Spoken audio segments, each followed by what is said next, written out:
to the vlog. If you're new here, my name is Kelly. I am a speech pathologist.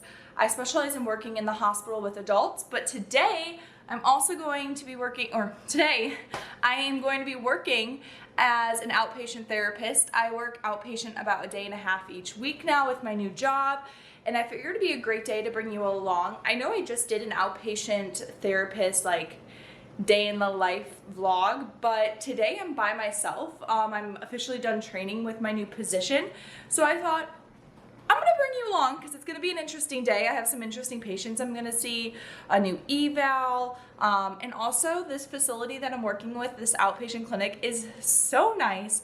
So come along with me, hang out with me.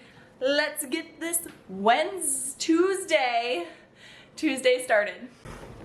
So if you watched one of my recent vlogs, I talked about how my new job has limitation on the color scrubs you're supposed to wear. Like nurses wear navy, therapy is allowed to wear black or teal/aqua. But today I'm kind of pushing the limits. Since I'm doing outpatient therapy, I'm gonna wear these navy blue scrubs with these orange ties that I absolutely love. So hopefully I don't get in trouble, and I've just got my on clouds on, so we're ready to go.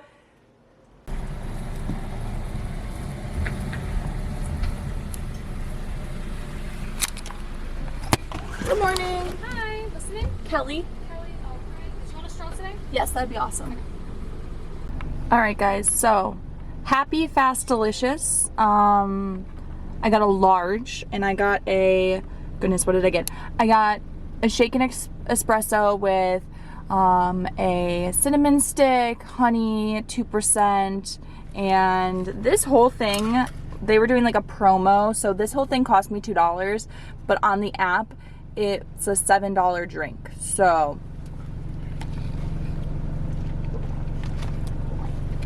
my thoughts, it's good. It's very sugary for me. I am a black coffee girly. But it tastes pretty similar to the shaken espresso at Starbucks. I mean, it's good. I definitely would not pay $7 for this drink, but for $2.14 after tax, this is gonna be a perfect midday pick-me-up. I already had my morning coffee, so I do not need to drink 5 shots of espresso right now. We're at work. The motivation to get out of my car and go inside. I highly recommend never doing this when you get to work, is pulling into the parking lot and sitting on your phone for 5 minutes, or just like sitting in the car. Because then once you're sitting in the car and you're staring at the building in front of you, all of the motivation drains from my body.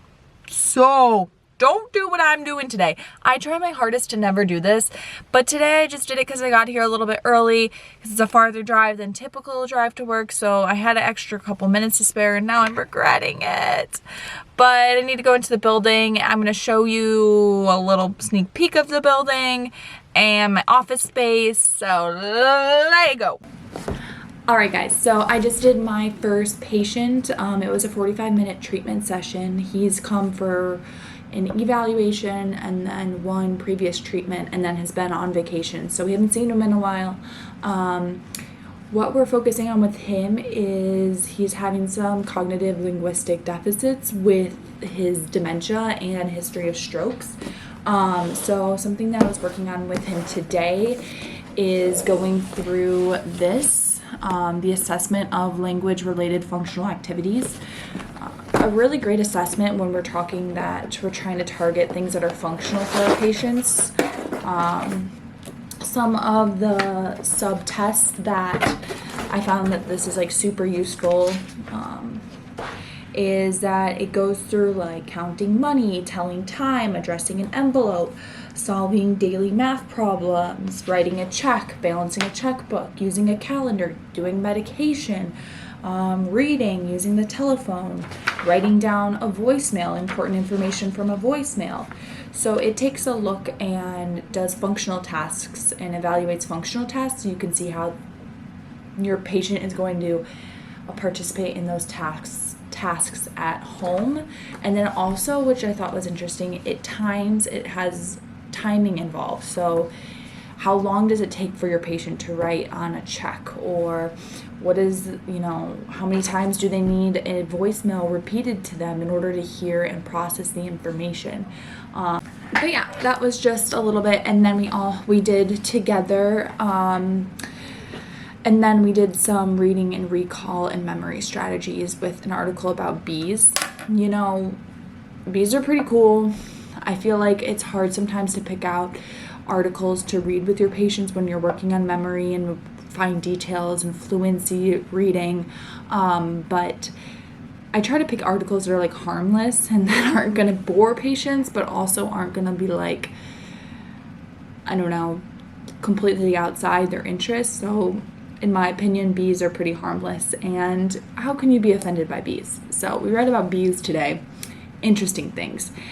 And I've got like an hour and a half. I have to write this note, and then I gotta prep for my next lesson and treatment session. Typically at outpatient, they try to like have the patients come like back to back to back to back, so you're not chilling and you don't have a ton of free time. But we called our patients and they weren't able to come in any earlier. So today I have some pretty big blocks in between each patient, which is beneficial because then I can catch up on notes and actually have time to like plan for the next lesson. But typically how this runs is that like I'll see a patient from 8:45 to 9:30, and then my next patient's at 9:30. So you kind of need to do all your planning in advance, or just roll on the spot. But today, I'm thankful enough that I have some planning to do. Planning time! Also, this place, their ice is fantastic, and that's not something I said earlier, but I instantly rate any place that has good ice way better, so I'll give them some more kudos because of the ice situation, and that it's fantastic. But I think that this fast, happy, delicious, like there's none in Florida except for the one in Lakeland. So, and if any of you guys live in California, I believe that this is a California-based company, but I think it's very similar. My friend's brother works at Cali Coffee in South Florida, so I would say that this is kind of like similar to Cali Coffee from my experience of Cali Coffee, but they're really good. But again, I would never spend $7 on this. Not worth it in my mind.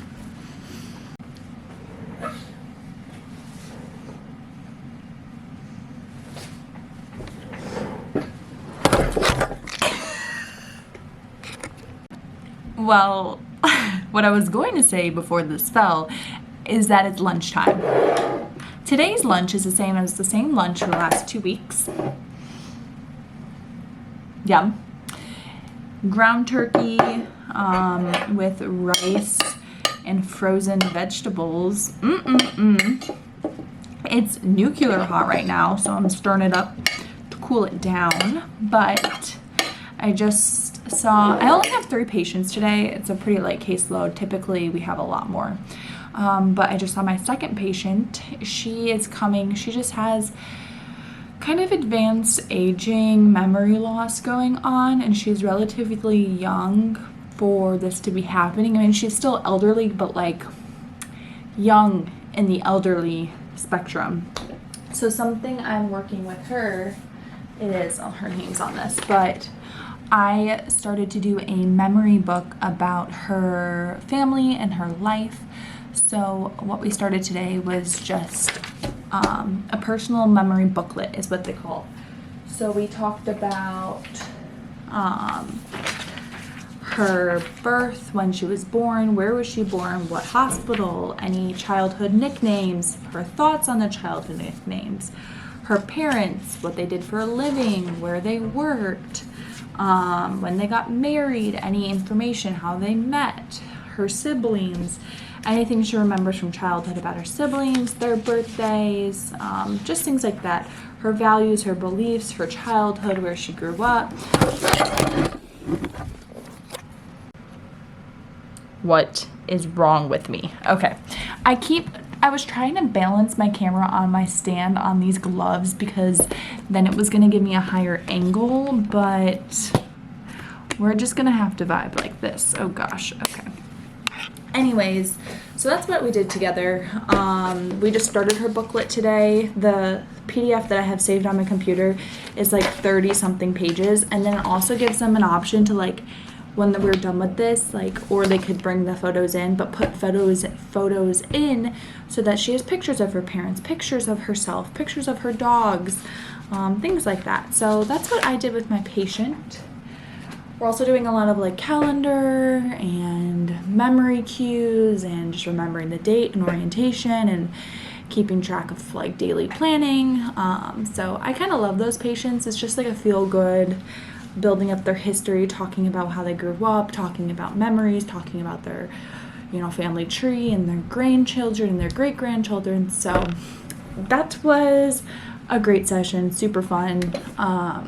Just a feel good session. So I have to eat lunch and then I need to prep for this next session I have because I'm kind of stressed about it. You may be thinking, Kelly, why are you stressed? You're doing great as an outpatient clinician. And I'm like, yeah, I am. But however, I just got done with a new training called Speak Out, which is a Parkinson's training, and it was an online course.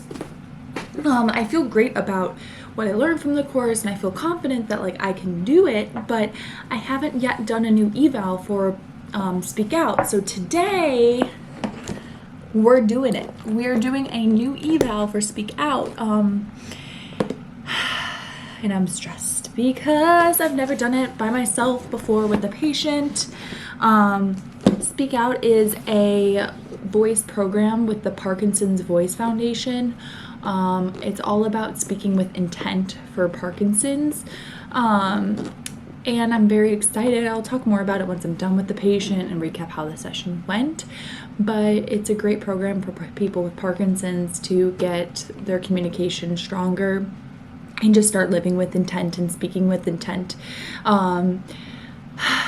So I'm stressed. I got to recap and review my Speak Out stuff before I do the session. So let's eat, let's review. Then it's Speak Out time. Just hanging out with my mouth and my throat. Test SOP things.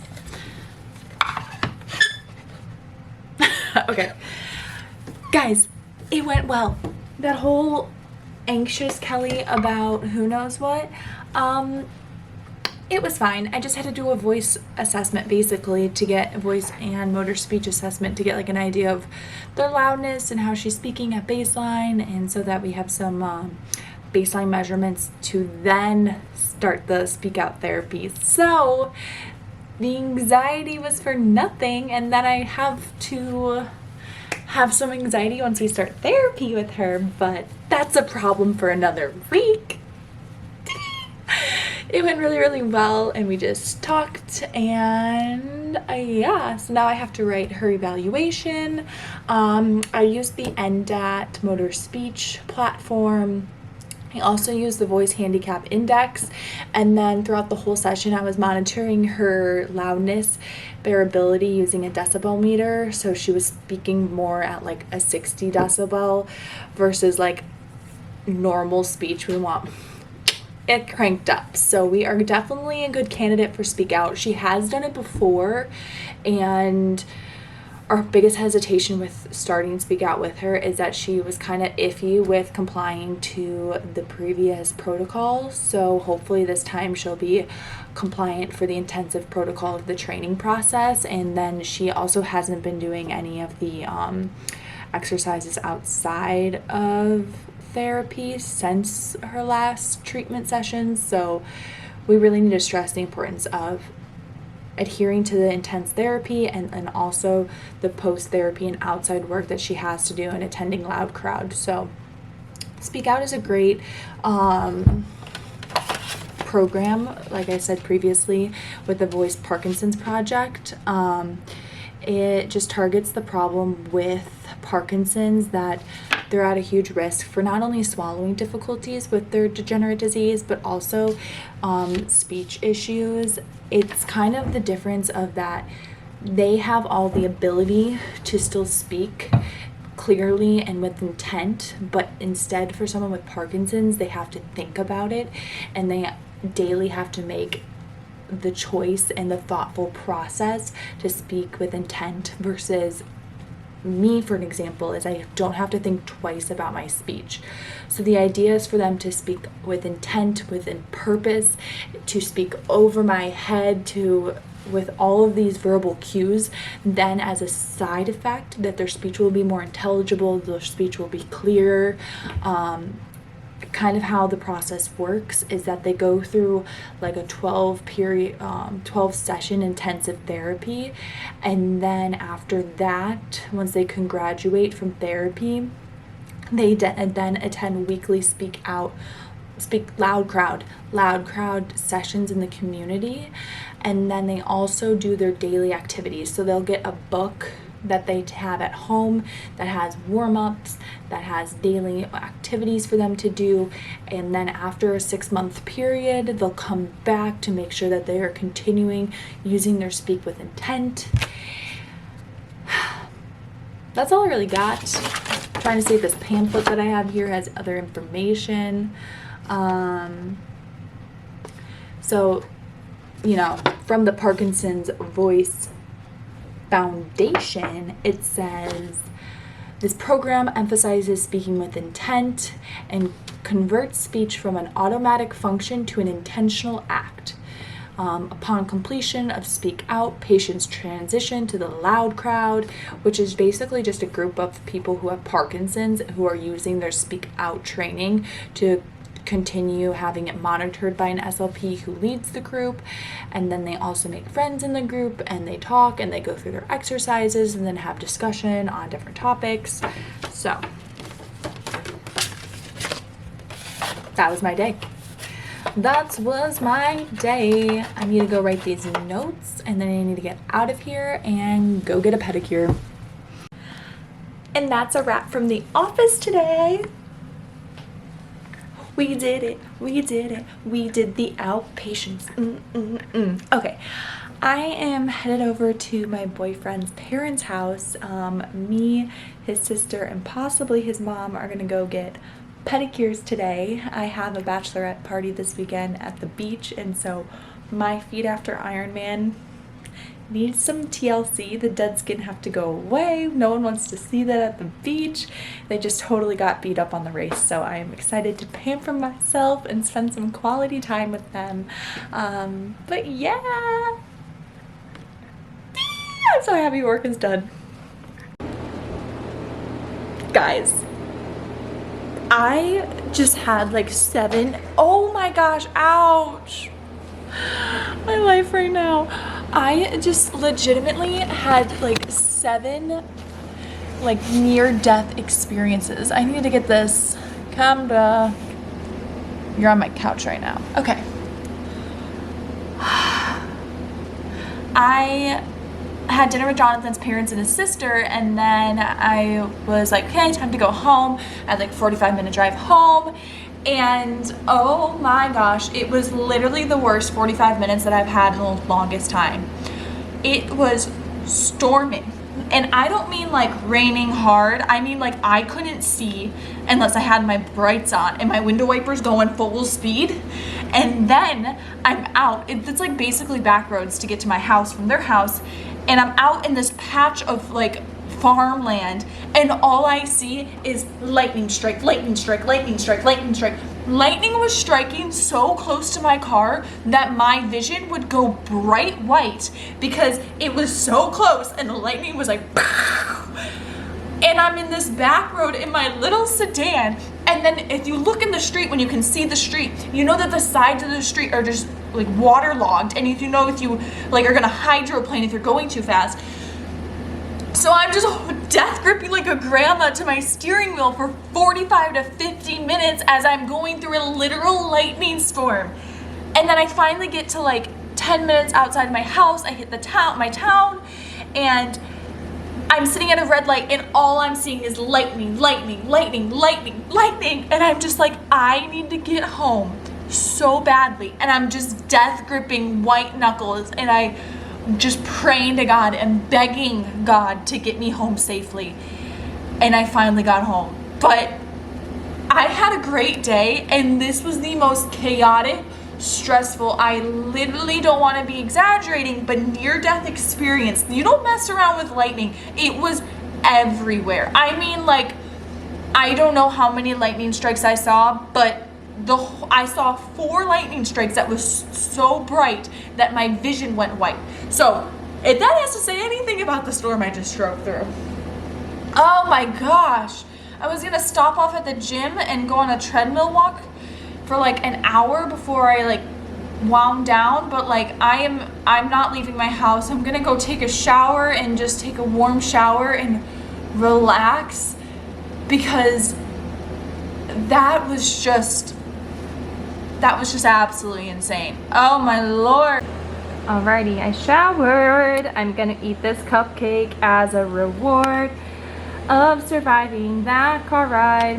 My boyfriend's mom makes these cupcakes, and she made me a couple this past weekend when we were over there, and so this is the last one. It's peanut butter frosting and a chocolate cake, and then I'm gonna drink a LaCroix. I've got, whoa, that lighting makes it look wild. A candle lit. Oh, I always drink my LaCroix out of a wine glass, so I'm gonna pour that into that, and I'm gonna watch some Netflix. I am actually watching, well, The Man Named Otto is a good movie, but I'm watching, not Queer Eye, Queen Charlotte, for anyone who, oh goodness, who needs something new to watch. Queen Charlotte is very, very good if you're a fan of, what's it called, Bridgerton. Check out my snake plant, guys. This room needed some life to it, so I got this little snake plant, and I think it just looks so cute there. Hopefully it'll grow a little bit bigger, but you know, it definitely brings in some vibes. I need to get a little plant stand, but that's what we're working with right now.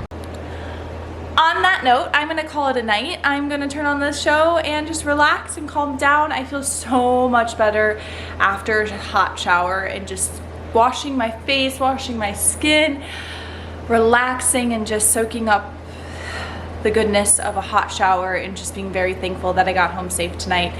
And that's all I really got. So I hope you guys enjoyed today's vlog. Follow, subscribe, you know, all of the good things. Like, comment down below, and I'll catch you guys next time.